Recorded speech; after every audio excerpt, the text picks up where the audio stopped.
Welcome to key talks. ఎలాంటి అనుభవం లేని వ్యక్తి ముఖ్యమంత్రి అవుతే ఇంత నష్టపోతాం. చూశారుగా, లోకేష్ చేసిన ఈ కామెంట్ చూడగానే నాకు మొదట ఆశ్చర్యం అనిపించింది. అసలు కనీసం ఆలోచన లేకుండా లోకేష్ ఇలా ఎందుకు మాట్లాడతారా అనే డౌట్ కూడా గట్టిగానే వచ్చింది. లోకేష్ అన్నారని కాదు, అసలు వాస్తవాలేంటి?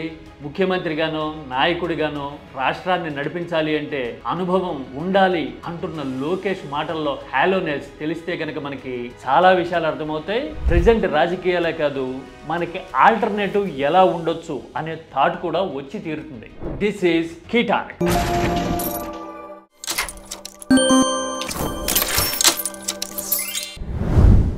అనుభవం ఉన్నవాళ్లే ముఖ్యమంత్రి కావాలి అని లోకేష్ కామెంట్ చేయడం వెనుక కారణం ఏంటి అని ఆలోచిస్తే కనుక, చంద్రబాబుకి 40 ఏళ్లకు పైగా అనుభవం ఉందంటారు కాబట్టి ఆయన ముఖ్యమంత్రిగా ఉండటమే కరెక్టు అని చెప్పాలన్నది బహుశా లోకేష్ ప్రయత్నమేమో. కానీ అది నిజమా అని ఆలోచిస్తే కాదు అనేదే సమాధానం. ఎందుకంటే ముఖ్యమంత్రి కావడానికి, రాష్ట్రాన్ని నడిపించడానికి, పాత్ బ్రేకింగ్ విధానాలు తీసుకురావడానికి అనుభవం కన్నా కూడా సామర్థ్యము, ట్రాక్ రికార్డ్ అనేవి చాలా ఇంపార్టెంట్.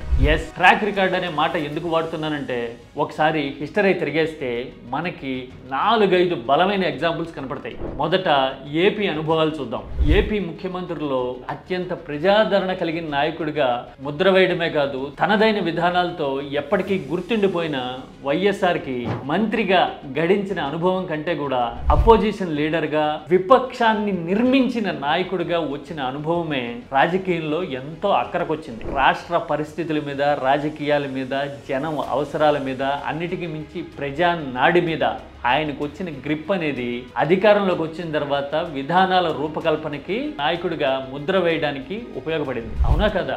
ఇక మన పక్క రాష్ట్రం తెలంగాణలో కూడా కేసీఆర్ని తీసుకోండి. ఆయన అప్పట్లో మన ప్రభుత్వంలో మంత్రిగా పనిచేసి ఉండొచ్చు, కానీ ఆ ఎక్స్పీరియన్స్ అనేది రియల్లీ నెగ్లిజిబులే అనిపిస్తుంది. ఎందుకంటే కేసీఆర్ ముఖ్యమంత్రి అయిన తర్వాత ఆయన అనుసరించిన విధానాలు చూస్తే, ఉద్యమ నేతగా తెలంగాణలో అడుగడుగున, అణువణువున ఆయన చూసిన పరిస్థితులు, ఆకళింపు చేసుకున్న వాస్తవాలు ఆధారంగానే ఆయన విధానాలు రూపొందించారు అని మనకి తెలుస్తుంది. అంటే కేసీఆర్ కూడా ఉద్యమాన్ని నిర్మించిన అనుభవమే అక్కడికొచ్చింది. ఇక ఏపీ విషయానికి వస్తే, రీసెంట్ ముఖ్యమంత్రి జగన్మోహన్ రెడ్డి కూడా అంతే. ఆయనకి రాజకీయాల్లో మంత్రిగా పనిచేసిన అనుభవం లేకపోయినా అతి చిన్న వయసులోనే బలమైన వ్యాపార సామ్రాజ్యాన్ని నిర్మించిన అనుభవం ఉంది. అది కూడా ప్రొడక్షన్ సెక్టర్లో. అంటే రా మెటీరియల్ దగ్గర నుంచి, మ్యాన్ పవర్ దగ్గర నుంచి, మార్కెట్ వరకు ప్రతి అంశాన్ని హ్యాండిల్ చేయడము, ఎక్స్పీరియన్స్ గెయిన్ చేయడము, అన్నిటికీ మించి ఒక financial understanding of the system అనేది ఆయనకు వచ్చి ఉంటుంది. వ్యాపార సామ్రాజ్యాన్ని నిర్మించిన ఆ అనుభవం, దక్షత వల్లే పరిపాలనలో కూడా ఆయన తనదైన ముద్ర చాలా తక్కువ కాలంలోనే వేయడం మనం చూస్తాం. తొలిసారి ముఖ్యమంత్రి అయినా కానీ చరిత్రలో నిలిచిపోయేలాగా పేదల జీవితాల్లో మార్పు తెచ్చే అమ్మఒడి లాంటి పథకాలు తీసుకురావడమే కాదు, సంక్షేమంలో కూడా వినూత్నమైన పంథాన్ని జగన్ ఎంచుకోవడము, రూరల్ ఎకానమీకి, గ్రామీణానికి ప్రాధాన్యం ఇచ్చే విధానాలు ఎంచుకోవడం మనం చూస్తాం. అంతేగాని వాస్తవానికి దూరంగా పబ్లిసిటీ హైప్లో బుల్డోజ్ చేసుకుపోయే పాలసీని జగన్ ఎంచుకోవాలి. ఎందుకంటే వ్యాపార సామ్రాజ్యాన్ని నిర్మించిన అనుభవం ఉంది కాబట్టి, జనం ఆర్థిక పునాదులు, రాష్ట్ర ఆర్థిక ఫౌండేషన్ అనేది బలంగా ఉండాలి అనే వైఖరితో అనుసరించిన విధానాల వల్లే ఏపీలో ఆర్థిక పరంగా డౌన్ ట్రాడన్ గా ఉన్న వర్గాలకి రిజర్వేట్ అయ్యే అవకాశం రావడమే కాదు, పర్ క్యాపిటల్ లాంటివి పెరగడము, విద్య, వైద్య రంగాలకి ప్రాధాన్యం దక్కడం చూసుంటాం. వ్యాపార రంగం నుంచి రాజకీయాల్లోకి వచ్చినప్పుడు సహజంగానే కొన్ని ఆరోపణలు అనేవి ఉంటూనే ఉంటాయి. అవన్నీ రాజకీయ కడుపు మంటతో చేసేవై ఉంటాయి చాలాసార్లు. But what really matters is performance, capacity, capability, how thoughtful you are అనేదే కదా. అవునా కదా? ఇక దేశం విషయానికి వస్తే, లోకేష్ సార్ ఎక్స్పీరియన్స్ ఉండాలి ముఖ్యమంత్రికి అని అంటున్నారు కదా, మరి మన నరేంద్ర మోడీ గారికి ముఖ్యమంత్రి అయినప్పుడు ఏం ఎక్స్పీరియన్స్ ఉందని సార్ ఆయన అంత రికార్డు స్థాయి విజయాలు సాధించారు? నరేంద్ర మోడీ ముఖ్యమంత్రి అయిన తర్వాత ప్రతిపక్షం కోలుకున్న దాఖలా ఉందా? మరి ఏ అనుభవం లేకుండానే అది ఎలా సాధ్యమైంది? ఎందుకంటే దట్ ఈస్ కాల్డ్ దక్షత. క్యాపబిలిటీ.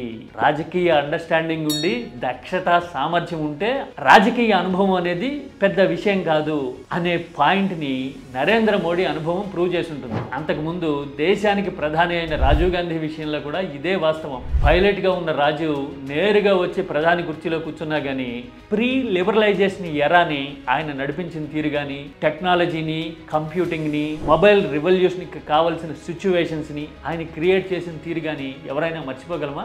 ఇదంతా అనుభవం లేకపోయినా గానీ ఆలోచన ఉండడం వల్ల సాధ్యమైంది. అందుకోసమే లోకేష్ గారు మాట్లాడే ముందు కేవలం పొలిటికల్ వెంజెన్స్ ని, జగన్మోహన్ రెడ్డిని ఏదో రకంగా అనేసేయాలి ఒక మాట అనే ఆతృతని కాసేపు పక్కన పెట్టి కొంచెం ఆలోచించి లోతుగా కాన్సిక్వెన్సెస్ ఎలా ఉంటాయి మనం మాట్లాడే మాటతో అనే అవగాహనతో మాట్లాడితే బాగుంటుంది సార్. మనం ఎప్పటిలాగే మాట్లాడేస్తున్నాం అనుకోండి, పక్క రాష్ట్రంలో మంత్రి కోమటిరెడ్డి గారు అన్నట్టు లోకేష్ చిన్న పిల్లగాడగా పిల్లగాని మాటలు పట్టించుకొని ఎట్లా చూసారుగా, ఇలాంటి మాటలు చాలా ఆసువుగా వచ్చేస్తాయి. మనం అధికారాన్ని అంత దగ్గరగా చూస్తుండి దశాబ్దాల పాటుగా గమనిస్తూ ఉండి కూడా ఇలాంటి ఫంబుల్స్ని, తడబాటుని, ఆలోచన రాహిత్యాన్ని దాటలేకపోతే కనుక చాలా ఇబ్బందులు వస్తాయేమో అని అనిపిస్తూ ఉంది సార్.